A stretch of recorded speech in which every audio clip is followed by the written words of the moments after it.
The New Testament shows us how Jesus, uniquely, is worthy of latruo, a Greek word signifying sacred service meant only for God. In Matthew chapter 4 verse 10, Jesus himself says, "Worship the Lord your God and serve him only." The word latruo consistently applies to worship reserved for God, even in the Septuagint, the Greek translation of the Old Testament. For example, Deuteronomy chapter 10 verse 12 commands Israel to serve the Lord your God with all your heart. This idea of sacred service is also reflected in the priestly duties of the tabernacle. Hebrews chapter 8 verses 1 to 5 and chapter 9 verses 6 to 10 tell us that the priests offered sacrifices on behalf of the people, but these offerings were a mere shadow of the heavenly reality. The true and eternal high priest is Jesus, who sits at the right hand of the Father. In Revelation chapter 22 verse 3, we see a remarkable image. The throne of God and of the Lamb will be in the city, and his servants will serve him. Here, John uses latruo for both God and the Lamb, showing that Jesus is worthy of the same worship given to God, affirming his divine identity. John's vision in Revelation confirms Jesus' divinity through several powerful symbols. The throne is singular, implying that both the Father and the Son share the same place of authority. In Revelation chapter 20 verses 4 to 6, we are shown that Jesus has priests serving him, another indicator that he is no ordinary figure but the Lord Almighty. Believers will even have both God's and Jesus' name on their foreheads, Revelation chapter 14 verse 1, representing ownership and complete allegiance. Opponents, like some skeptics, argue that this passage cannot mean Jesus is receiving latruo, yet John's text leaves little room for doubt. John clearly believed that Jesus, alongside the Father, receives this worship, as seen in Revelation chapter 5 verse 13. To him who sits on the throne, and to the Lamb, be praise and honor and glory and power, forever and ever. Here, every created being in heaven and on earth worships both God and the Lamb. This scene of universal worship reveals an essential truth.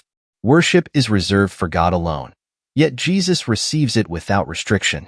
When John falls at the feet of an angel in Revelation chapter 22, verses 8 to 9, the angel rebukes him, saying, "Worship God."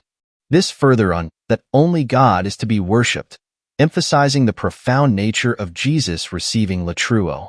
Revelation's images tie directly back to Old Testament passages about Yahweh.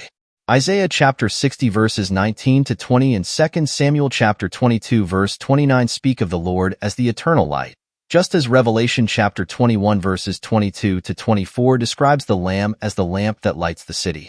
Jesus shares titles that the Old Testament reserves for Yahweh, like Alpha and Omega, as seen in Revelation chapter 1 verse 8 and chapter 22 verse 13.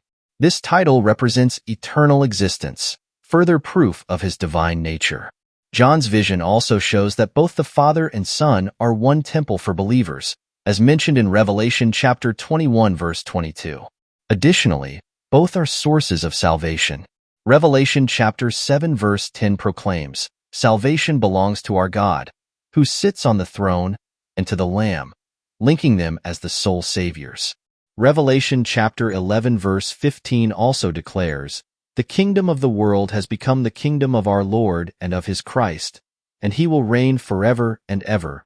These passages reveal Jesus as more than a figure or prophet. John's use of singular pronouns when describing God and the Lamb further strengthens this unity. John wasn't alone in this view. Paul, too, used singular verbs for the actions of both God and Jesus, as in 1 Thessalonians chapter 3 verse 11, where he writes, "May our God and Father himself and our Lord Jesus clear the way for us to come to you."